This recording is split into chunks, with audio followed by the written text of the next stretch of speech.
La situation socio-économique de l'Égypte est quand même malade, dont la température a atteint 41 degrés.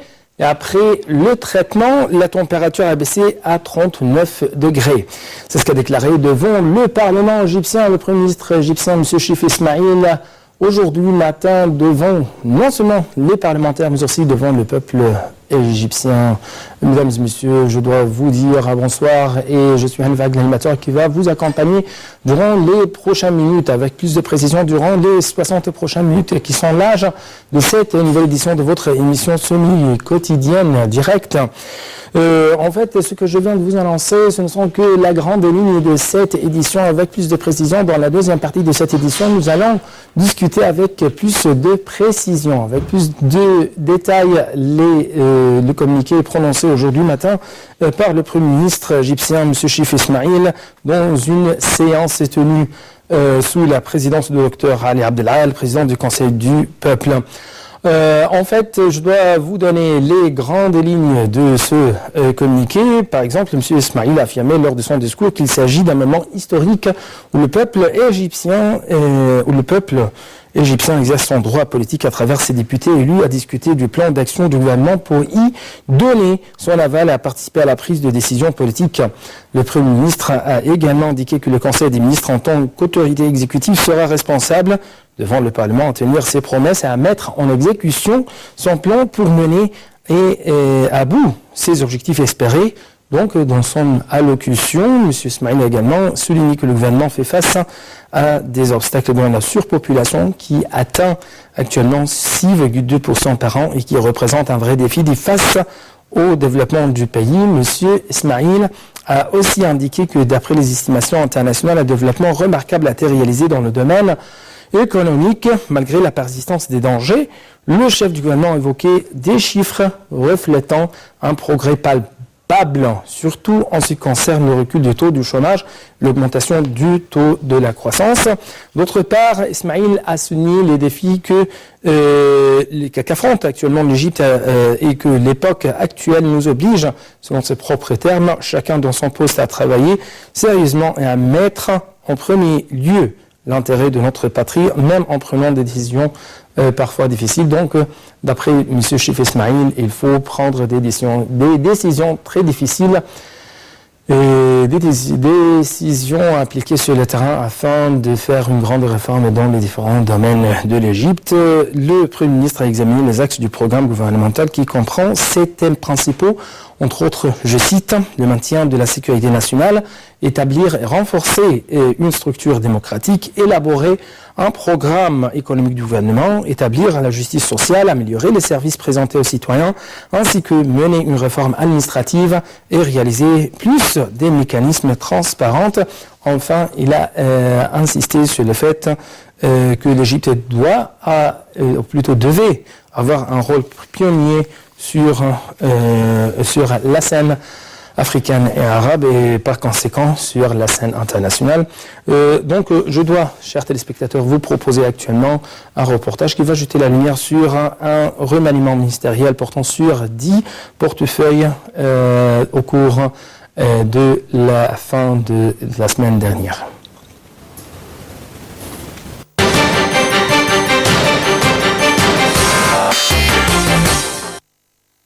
Le Premier ministre Chif Ismail a procédé mercredi à un remaniement ministériel touchant principalement les portefeuilles économiques. 10 nouveaux ministres ont prêté serment devant le président Abdel Fattah el-Sisi selon un communiqué de la présidence.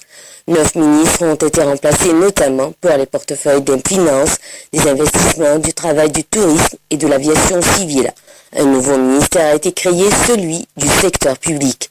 Le changement a aussi touché les portefeuilles de la justice, des antiquités, de l'irrigation, du travail, des affaires publiques et du transport, avec la nomination de 4 vice-ministres. Les portefeuilles de la défense, de l'intérieur et des affaires étrangères n'ont pas été changés. Le gouvernement comprend désormais 35 membres contre 34 auparavant, avec à sa tête le Premier ministre Chif Ismail, un technocrate qui dispose d'une longue expérience dans les compagnies pétrolières publiques, nommé en septembre après la démission du précédent cabinet fragilisé par un scandale de corruption. Le gouvernement devra obtenir l'aval du Parlement concernant sa formation et son programme conformément à la Constitution de 2014, qui va être appliquée pour la première fois. Ce remaniement est intervenu quelques jours avant la date fixée pour la présentation par le gouvernement de son programme devant le Parlement, prévu dimanche 27 mars.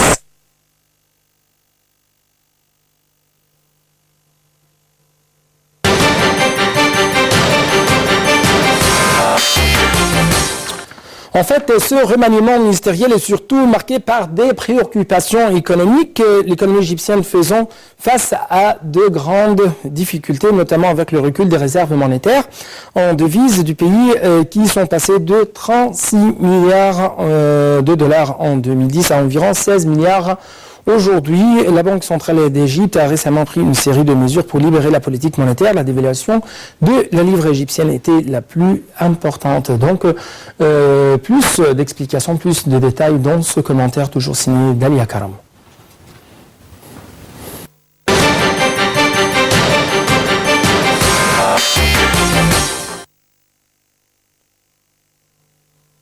La Banque centrale d'Égypte a procédé lundi 14 mars à la dévaluation de la livre égyptienne de 14,3%, portant ainsi le taux de change de cette monnaie de 7,83 à 8,95 livres pour un dollar. Elle a précisé avoir adopté une politique de change plus souple pour résoudre les irrégularités du taux de change et avoir une circulation plus régulière des devises étrangères au sein du système bancaire égyptien qui reflète les mécanismes de l'offre et de la demande. L'objectif est de faire face aux défis pesant sur l'État depuis 4 mois avec la baisse remarquée des flux de devises étrangères que fournit le tourisme, l'investissement direct et les transferts de fonds effectués par les Égyptiens installés à l'étranger. Les réserves de change de la Banque centrale ont fondu, passant de plus de 36 milliards de dollars fin 2010 à près de 16 milliards actuellement. L'agence de notation Moody's a assuré dans un rapport publié 2 jours après la décision de la BCE que la décision de la Banque centrale égyptienne garantissait une note de classification positive pour l'Égypte. Les exportations égyptiennes et les investissements directs étrangers sont susceptibles d'enregistrer une relance suite à cette décision, dit aussi le rapport. Moody's n'est pas le seul à applaudir une telle décision. Chris Jarvis, chef de la mission Égypte au Fonds monétaire international, le FMI, l'a aussi salué. Selon lui, le gouvernement égyptien a fait le choix d'appliquer une politique monétaire flexible, ce qui permettra l'entrée de devises étrangères sur le pays, à travers un encouragement des investissements et une relance des exportations. Après la décision de la dévaluation de la livre égyptienne, la Banque centrale d'Égypte a annoncé d'autres mesures en parallèle, 2 appels d'offres exceptionnels visant à injecter 2 milliards de dollars sur le marché à 2 prix différents. Le premier à 8,85 livres égyptiennes et le deuxième à 8,95 livres égyptiennes. Ensuite, la hausse du taux d'intérêt d'1,5% pour atteindre 10,75% et 11,75% successivement sur les dépôts et les crédits. Avec de telles mesures, la BCE qui s'attelle à relancer l'économie envoie un message de confiance au monde extérieur et aux investisseurs. La Banque centrale d'Égypte ambitionne de faire remonter ses réserves à 25 milliards de dollars d'ici la fin 2016. Elle compte pour cela sur les investisseurs étrangers avec la fin des restrictions et la possibilité qui leur est donnée de rapatrier en toute sécurité leur investissement, mais aussi sur une hausse de la compétitivité de l'économie. La dévaluation de la livre peut améliorer la compétitivité des produits égyptiens sur les marchés étrangers, entraînant ainsi une hausse des exportations.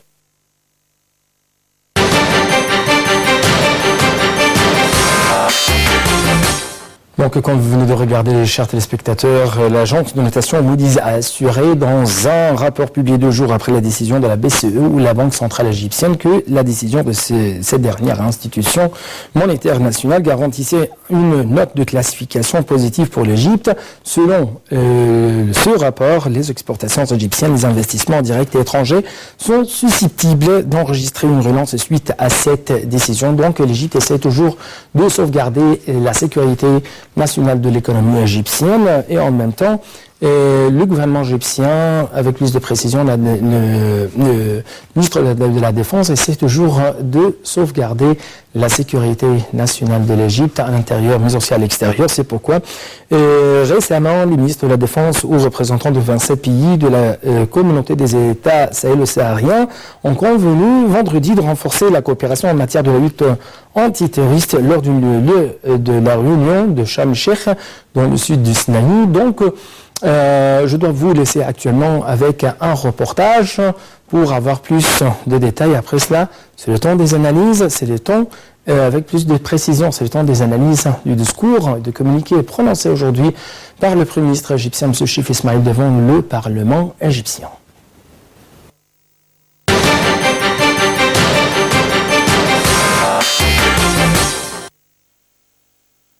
Les membres de la communauté des États sahélo-sahariens, la CNSAD, se sont mis d'accord pour un renforcement de la coopération dans la lutte antiterroriste. Selon un projet de résolution lu par le ministre égyptien de la Défense, Sadr Sobhi, à l'issue d'une réunion de 2 jours à Sharm el-Sheikh, dans le sud du Sinaï. La résolution qui sera présentée au président des États membres met l'accent sur un partage des renseignements et l'établissement de patrouilles conjointes aux frontières. Les ministres ont aussi convenu de mettre en place un centre antiterroriste basé au Caire, a ajouté M. Sobhi. Plusieurs membres de la CNSAD sont confrontés aux violences des terroristes qui ont tué des milliers de personnes dans des attaques dans la région et pris même le contrôle de secteurs dans certains de ces pays, comme en Libye. Le terrorisme ignore les frontières, aucun État ne peut s'en prémunir seul. Il faut des réponses coordonnées et concertées, avait indiqué jeudi le secrétaire général de la CNSAD, le Nigérian Ibrahim Sani Abani, citant notamment Al-Qaïda au Maghreb islamique, les Chebab somaliens, le groupe extrémiste nigérian Boko Haram et Daesh.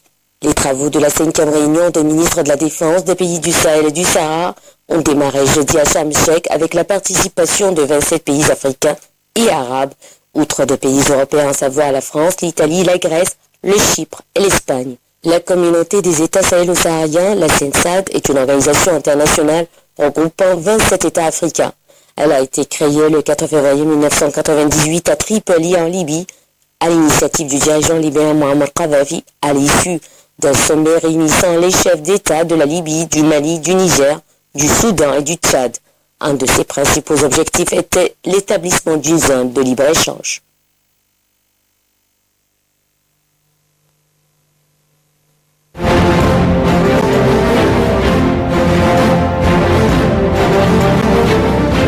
TV, c'est l'Égypte, son histoire et sa civilisation, mais c'est aussi l'Égypte moderne, celle que vous connaissez sûrement beaucoup moins. Une chaîne où on parle d'information, de culture, d'art ou d'histoire. Nile TV, c'est aussi une chaîne qui vibre au rythme du sport. Toutes les grandes compétitions nationales et internationales, c'est ici que ça se passe. Retrouvez-nous sur le terrain pour des reportages qui couvrent toute l'actualité locale ici en Égypte. Expositions, concerts, spectacles, toute la culture sur Nile TV International. Nile TV, c'est la chaîne qui vous fait vivre à l'heure égyptienne. Nile TV aborde tous les thèmes qui vous intéressent. Infos, débats ou analyses, c'est sur Nile TV International. Nile TV International, c'est la voix francophone de l'Égypte.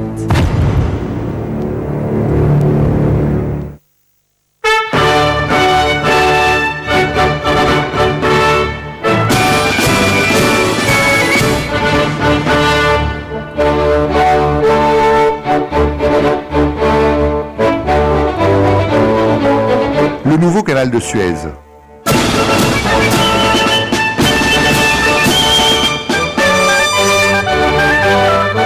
Un projet national.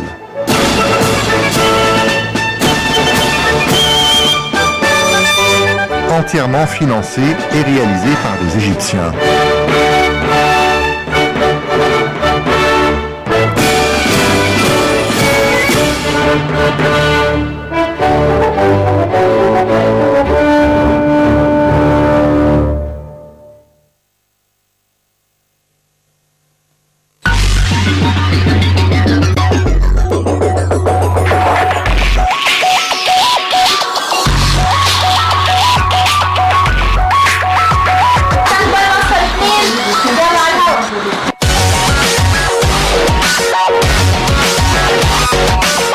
Ravi de vous retrouver et une nouvelle édition de Direct.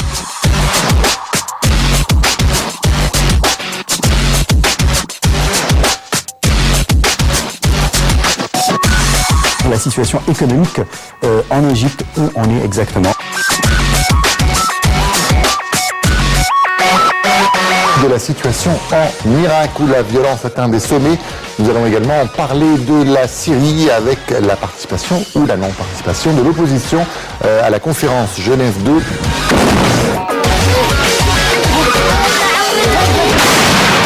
C'est dans la joie et la bonne humeur que les Égyptiens sont descendus par milliers pour célébrer les 40 ans de victoire de la guerre d'octobre.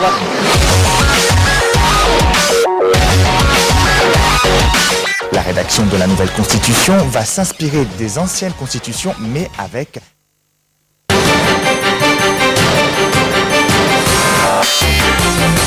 Donc je crois qu'aujourd'hui matin, et devant les parlementaires, le Premier ministre égyptien, M. Chif Ismail, a pu présenter une image sans ornement, une image très dure pour les Égyptiens, mais il a dit que les Égyptiens doivent actuellement prendre des décisions difficiles, mais tout à fait nécessaires pour faire une grande réforme dans les différents domaines non seulement de l'économie égyptienne, mais dans la situation socio-économique de l'Égypte. Et donc, chers téléspectateurs, actuellement, j'ai le plaisir, l'honneur d'avoir avec moi au studio de l'Antenne internationale, Madame Doura Fayani.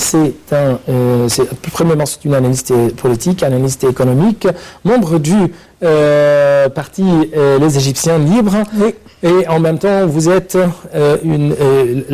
la présidente d'une ONG oui.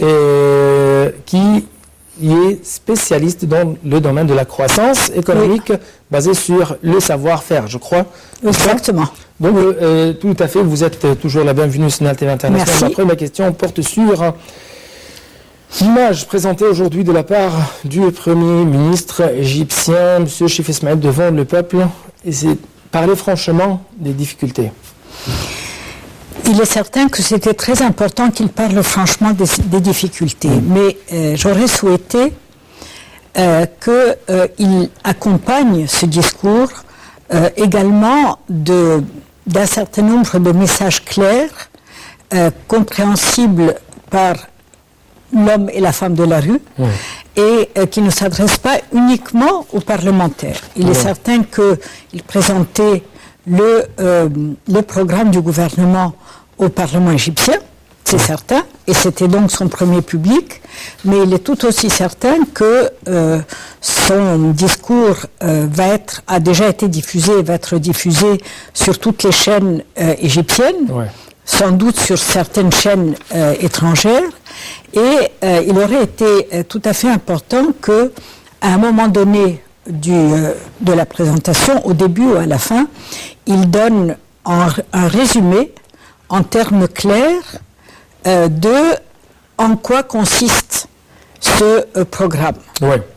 Et peut-être pas de parler, bon, bien sûr, c'est important de parler des résultats positifs, c'est certain, mais quand on parle il a parlé de deux côtés, les défis et les résultats positifs. Bien sûr, mais quand on parle des défis et de ce qui doit être fait pour faire face à ces défis, je trouve qu'il aurait été important qu'il décrive ce que le citoyen égyptien peut attendre des réformes qui doivent être appliquées. Je crois qu'il a qualifié même la situation socio-économique de l'Égypte actuelle comme d'un malade dont la température a atteint 39 degrés et après les traitements nécessaires, il a pu jusqu'à maintenant arriver, ou avec plus de précision, la température a pu arriver à 39 degrés.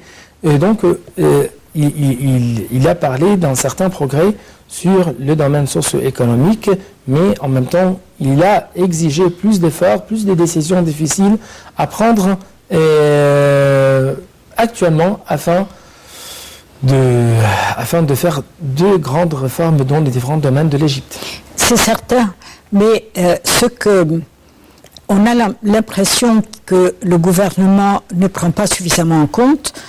Il ne s'agit pas du gouvernement actuel seulement. Les gouvernements passés de la même façon ne prennent pas suffisamment en compte le fait que pour que toutes ces réformes et que toutes ces mesures difficiles soient prises, elles vont en réalité être prises par le citoyen. Et si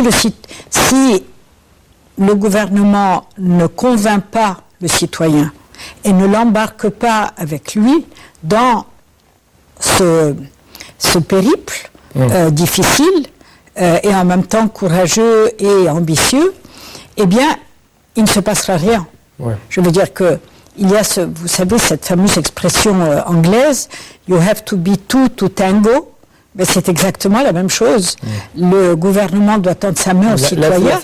La satisfaction du citoyen, c'était l'un des principaux. Oui, mais ce que je veux dire, c'est qu'à l'heure actuelle, on demande aux citoyens de se serrer la ceinture. Oui. On demande aux citoyens d'accepter le changement et de changer des habitudes développées, maintenues et prises Donc d'après 60 ans. votre lecture, c'est le simple citoyen qui va payer la facture, qui va assumer le coût de ces réformes économiques. Mais c'est évident. C'est évident parce qu'on est en train, je l'espère qu'on va y arriver, de corriger des erreurs accumulées depuis 60 à 70 Mais ans. le Premier ministre aujourd'hui a souligné que ce n'est pas le simple citoyen à revenus limités qui va payer la réforme. Absolument, absolument. Mais ce que je veux dire par là, c'est que, par exemple, nous avons 6,5 millions d'employés dans différents services gouvernementaux. Donc cela représente une part non négligeable de la main-d'œuvre actuelle égyptienne. Donc pour pouvoir véritablement traiter le problème de la corruption, traiter le problème de la mise à niveau de l'Égypte. Je crois que la malgestion ou la malgouvernance, c'est plus dur, plus difficile et plus, avec plus de précision, aura et avait même des conséquences très graves sur l'économie égyptienne, sur les performances de l'économie égyptienne. Mais exactement, c'est-à-dire que les deux choses sont liées. La mauvaise gouvernance a créé la corruption. Et la corruption maintient la mauvaise gouvernance. Et c'est dans ce sens-là que je dis, et il y a un message vraiment très clair et très positif, à titre d'exemple, à donner à ces 6,5 millions d'employés du gouvernement, à qui on demande d'entériner, d'exécuter la réforme du service public, qui est une nécessité absolue, mais en même temps de leur démontrer le bénéfice qu'ils vont en retirer. Par exemple, excusez-moi, mais nous avons tous été dans des quantités de services d'État et nous voyons de pauvres gens, moi, ils me font de la peine, assis à longueur de journée sur leur chaise à ne rien faire ou presque. Le fait de leur dire oui, il va y avoir une réforme. Oui, cela va vous demander des efforts. Le Premier ministre a reconnu aujourd'hui qu'il y a des services qui ne sont pas de haute qualité. Mais nous le savons tous. Je veux dire que nous sommes aussi des citoyens qui utilisent les services publics. Je veux dire que même une personne qui est employée d'un service public a besoin dans sa vie, 1 fois, 2 fois, 100 fois, d'aller vers un autre service public pour obtenir ou mener une démarche qui la concerne. Donc ce que je veux dire qui est très important, et là je crois que ça aurait été bien que le Premier ministre développe ça, c'est les avantages que les Égyptiens vont retirer de ces efforts. Ça c'est un message qui n'a pas été clairement exprimé. C'est que bien sûr, tout le monde va devoir c'est-à-dire la situation a pu changer. Ce n'est pas comme c'était auparavant. C'est l'élite ou les capitalistes ou même les hommes d'affaires qui vont récolter les fruits de la croissance économique. Exactement. C'est le peuple égyptien. Exactement. Oui. Et Exactement. encore une fois, c'est la satisfaction ou comment satisfaire aux simples citoyens dans la rue. C'est le but principal de n'importe quel ministre de n'importe quel gouvernement. Exactement. Et c'est à propos de cela, à quel point vous trouvez que ce remaniement ministériel qui a porté sur 10 portefeuilles au sein du gouvernement de Chef Ismaïl va satisfaire, va améliorer, va satisfaire bien sûr les citoyens égyptiens, va améliorer la performance économique de l'Égypte. Et en même temps, j'ai une autre question très importante. C'est aujourd'hui, au sein du Parlement, on ne trouve pas une grande ou une majorité de la part des partis égyptiens. À quel point cela représente une difficulté devant le Parlement devant le gouvernement et à quel point cela va affecter le fait de donner la confiance, la confiance de la part du Parlement au gouvernement égyptien. Bon, on commence par la deuxième partie de la question.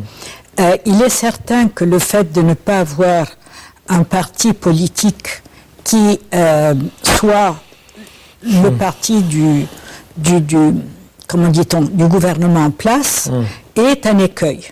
Enfin, un écueil. C'est un état de fait. À l'heure actuelle, c'est ce que nous avons devant nous et c'est ce avec quoi nous devons agir. Et ceci doit demander, et nous espérons tous que cela va se faire, de la part du gouvernement, un effort beaucoup plus important de transparence, d'explication, de dialogue avec le Parlement. Parce que l'intérêt d'un parti, c'est quoi? C'est que un parti, quel qu'il soit, de gauche ou de droite, est formé aux objectifs, au programme du gouvernement en place. Okay? Donc, dans le cas du Parlement, ce n'est pas le cas. De ce fait, cet effort de formation, d'explication, de compréhension doit être fait non pas simplement au niveau du parti du gouvernement en place, mais au niveau de la totalité des membres du Parlement. Voyez-vous, c'est là où c'est la difficulté. Mais je trouve que c'est une opportunité extraordinaire pour le gouvernement en place d'avoir une véritable action d'éducation, de formation, d'information, parce que ce n'est que comme cela qu'ils vont obtenir des membres du Parlement qu'ils adhèrent à leur programme. Nous sommes actuellement dans une course contre la montre, même au sein de cette édition. C'est pourquoi permettez-moi de prendre cette petite intervention de la part du monsieur Essam Al-Fattah, docteur Essam Al-Fattah. C'est un analyste politique, c'est un professeur du discours politique. Vous êtes toujours le bienvenu sur une télé internationale, monsieur Essam Al-Fattah. Merci, monsieur. Merci à vous, monsieur. Bonsoir, monsieur. Et très, très vite, votre remarque sur le communiqué du gouvernement égyptien devant le parlementaire.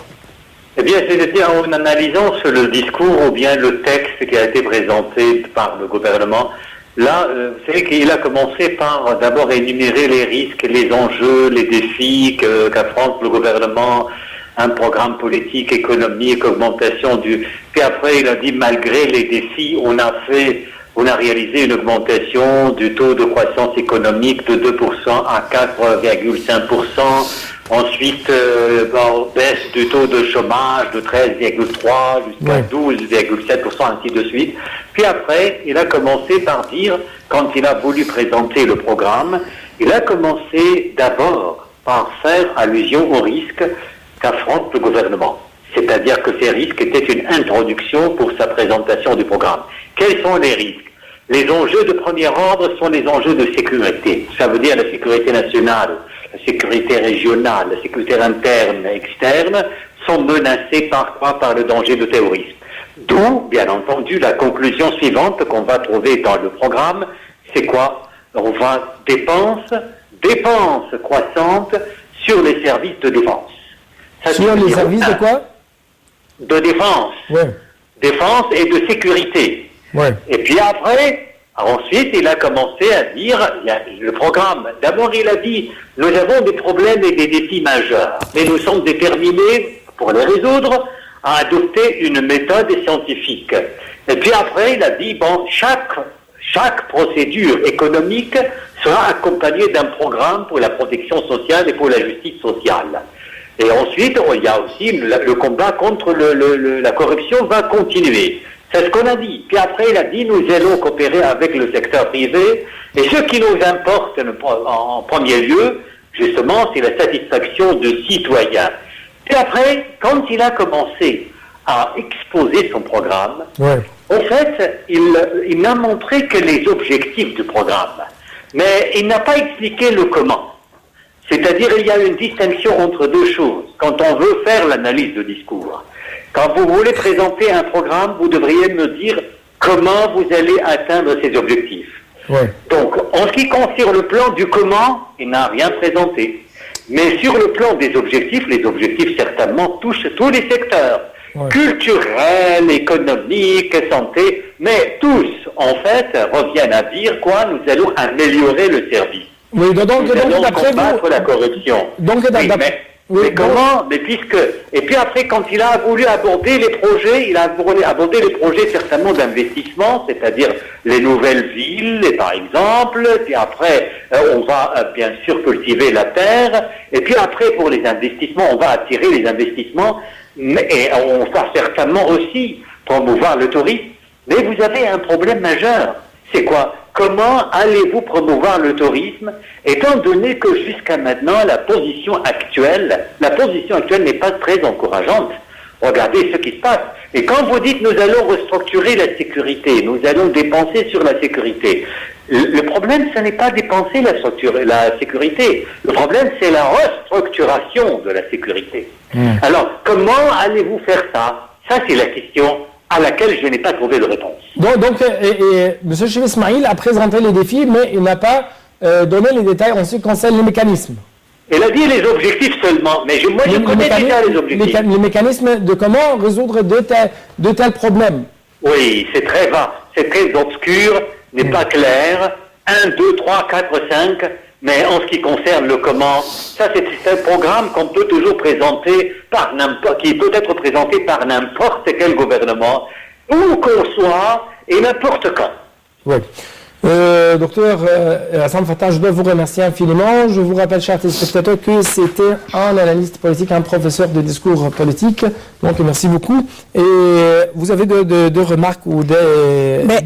J'ai une remarque à faire qui est, en ce qui concerne le comment, je suis entièrement d'accord avec M. Abdel Fattah. Et c'était l'autre partie de la question que je voulais aborder.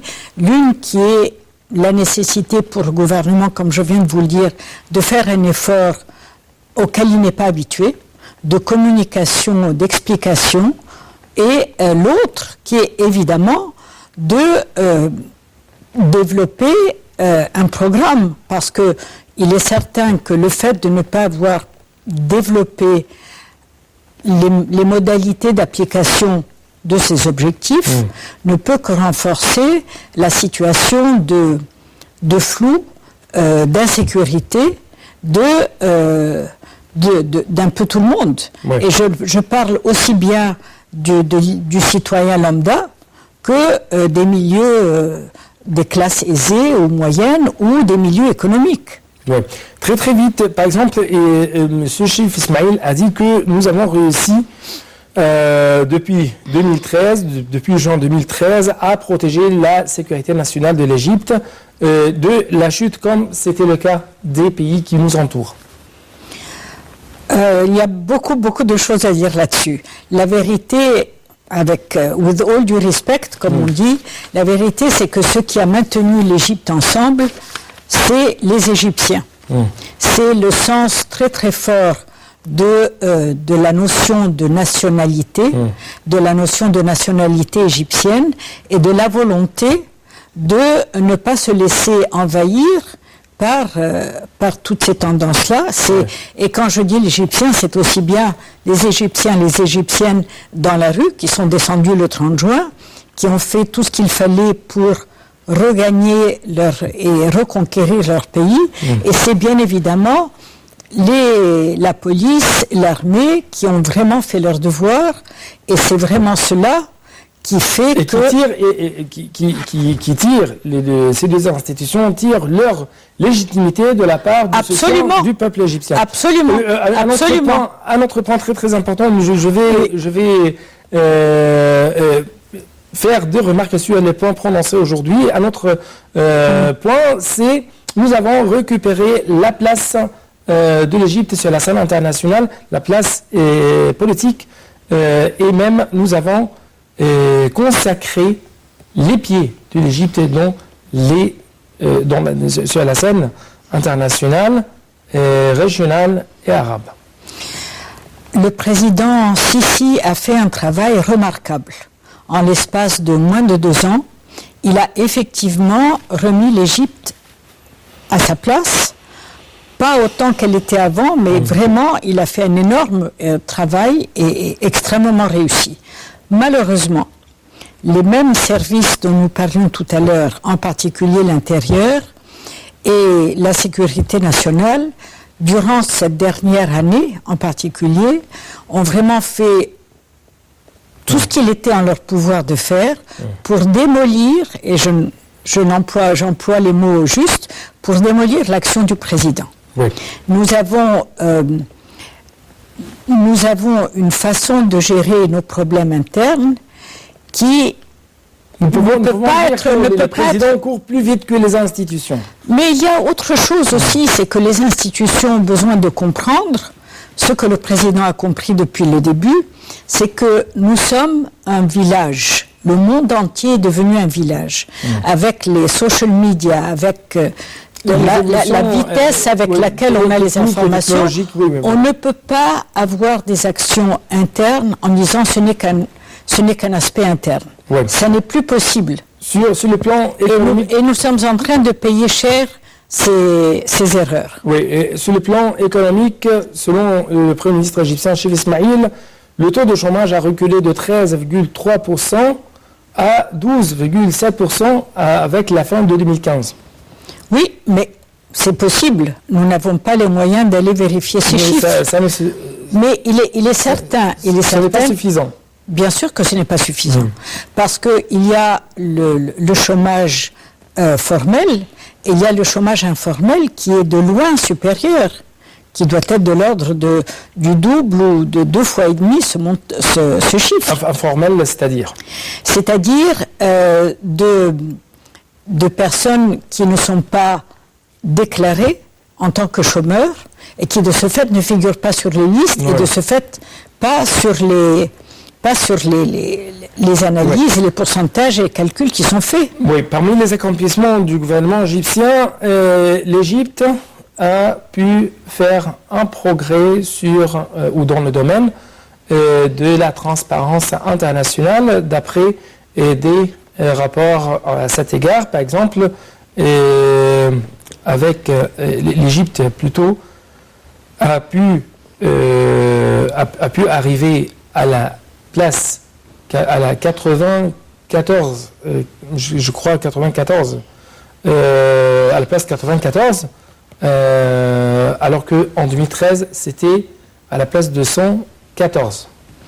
Oui, mais il y a beaucoup à dire sur ces classements internationaux. Et en même temps, je dois vous ajouter qu'avec la fin de 2015, l'Égypte a pu remporter la 88e place dans le domaine de la transparence internationale. Oui. Encore une fois, comme je vous le disais, il y a vraiment beaucoup à dire sur ce point-là. Malheureusement, une chose sont les chiffres, une autre chose est la perception. Et il y a encore une règle socio-économique fort connue qui dit que la perception, c'est la réalité. On peut effectivement avoir ces chiffres-là qui sont publiés par des organismes internationaux reconnus, mais l'autre aspect, c'est la perception qu'ont les Égyptiens et le monde de la vérité de la transparence en Égypte. Et malheureusement, cette dernière année en particulier, on n'a pas véritablement, le gouvernement, certains organismes spécifiques dans le gouvernement n'ont pas fait preuve de la transparence nécessaire. Et je crois qu'il y a un point très très important, si vous voulez, qui a besoin d'être étudié, c'est la relation entre transparence et crédibilité. Quand on est transparent, on est crédible. Et un élément très très important qui permet de convaincre et les Égyptiens et les investisseurs étrangers de la solidité de l'Égypte et de la réalité de ses plans, c'est justement la transparence. Oui. Un autre point très très vite, la hausse du taux de la croissance économique de 2,4% avec la fin de 2013 à 4,2% avec la fin de 2015. L'économie a repris, il n'y a pas de doute. Nous avons pendant de longues années été de l'ordre des 4%. Mais malheureusement, ceci est loin de ce que nous devons atteindre pour réaliser le niveau de croissance dont nous avons besoin. Oui, oui. Voyez-vous ? Oui. Je voudrais juste dire un mot concernant la population. S'il y a un sujet, il y a deux sujets sur lesquels j'aurais vraiment voulu que le Premier ministre s'attarde et fasse partie et développe de façon très pratique, très précise les plans qui vont être mis en place, c'est la population. Il a reconnu que nous avons de nouveau atteint parmi les taux les plus élevés au monde, et tout simplement l'Égypte n'a pas les moyens, elle, comme le reste des pays du monde d'ailleurs, qui ont une population en croissance élevée, de continuer de cette façon. Oui. En ce qui concerne la croissance démographique, et il a dit que l'Égypte, ou la croissance démographique de l'Égypte, a atteint 2,6% chaque année. C'est un taux, c'est presque le plus élevé, c'est 4 fois que le taux de la croissance démographique au sein de la Chine. Mais oui. 8 fois au sein du Corée. Mais oui, c'est ce que je vous disais. Cela me semble être, et c'est une vraie question. Pourquoi est-ce que ce sujet n'est pas adressé, et encore une fois, avec une approche pédagogique? Nous allons mener telle action qui va vous obliger à changer vos habitudes, mais en contrepartie, vous allez avoir cela. C'est cette démarche qui est absolument nécessaire et que l'on ne voit pas encore. Autre question, d'après les accomplissements réalisés durant les prochains, durant plutôt les mois passés par exemple, c'est le recul du taux de l'inflation de 12% à 11,5%. Oui, mais c'est bien, mais ce n'est jamais qu'un demi%. Et est-ce que l'homme de la rue en a conscience? Je ne crois pas. Et à la fin des comptes, le gouvernement est redevable aux citoyens égyptiens. Et quand on dit homme de la rue, c'est un peu péjoratif, ce n'est pas ce que je veux dire. Le gouvernement est responsable devant le peuple égyptien. Or, je ne crois vraiment pas que le peuple égyptien ait le sentiment qu'il y a eu une décroissance de l'inflation d'un demi%. Le taux de l'inflation au sein du budget égyptien a pu reculer de 12,2% à 11,5%. Encore une fois, un gouvernement, n'importe quel gouvernement en fait, et ce n'est pas seulement au niveau de la présentation du Premier ministre aujourd'hui, mais a à répondre à deux niveaux en permanence. L'un qui est purement technocratique, qui est les budgets, les chiffres, mais l'autre est la perception de l'Égyptien ou du Mexicain. Vous trouvez qu'il y a un écart? Absolument, absolument. Et je ne vous cache pas que c'est ce que je trouve le plus préoccupant, qui est le manque de communication. Le manque de communication entre le gouvernement, les responsables en place au gouvernement, et les Égyptiens. Donc, et les préoccupations des Égyptiens en général. Et ici, c'est le rôle du Parlement, des parlementaires. Absolument. D'où, on revient à la première question, d'où la nécessité pour le gouvernement d'avoir une action continue de dialogue, de communication, de formation, de transparence vis-à-vis du gouvernement. Parce que justement, il n'a pas un parti en place qui défende la ligne du gouvernement. Donc il est tenu de faire en sorte qu'il s'adresse à la totalité des partis. Je voudrais, avant qu'on ne quitte ce sujet, parler de l'éducation un instant. J'aurais vraiment, ça aurait été vraiment intéressant que le gouvernement puisse présenter, même si c'est à l'état de travaux, mais ce qui est en train d'être préparé au niveau de l'éducation, au niveau de la révision du langage et du discours religieux. Oui, malheureusement je n'ai plus que presque une minute, très vite. Après la révolution du 25 janvier, le coût de la subvention a élevé de 94 à 188 milliards de livres égyptiennes et le revenu ou les salaires payés aux fonctionnaires de 86 aux 199 milliards de livres égyptiennes. Et oui, il est évident que même un pays qui ne sort pas de deux révolutions comme l'Égypte aurait beaucoup de mal à gérer cela, c'est évident. Et là aussi, il y a des actions précises et claires à prendre. Cela va demander du temps, mais il est très important d'accompagner les mesures difficiles avec des avantages qui puissent aller de pair. Donc dans les prochains jours, les prochains mois, est-ce que nous allons jeter la lumière ou nous allons prendre plus de pas vers la valeur ajoutée, vers la fabrication, l'industrialisation, vers comment créer de revenus pour soutenir le budget égyptien?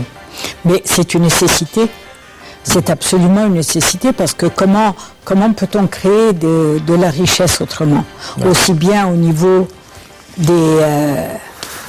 à tous les niveaux de la pyramide. Malheureusement, je n'ai plus de temps. C'est pourquoi permettez-moi de vous remercier infiniment. Merci à vous. Pour cette intervention, Dr Doura Ferrani, membre du parti Les Égyptiens Libres. Je dois vous remercier infiniment une autre fois. Et c'était vous, chers téléspectateurs, bien sûr, de la programmation de Au revoir.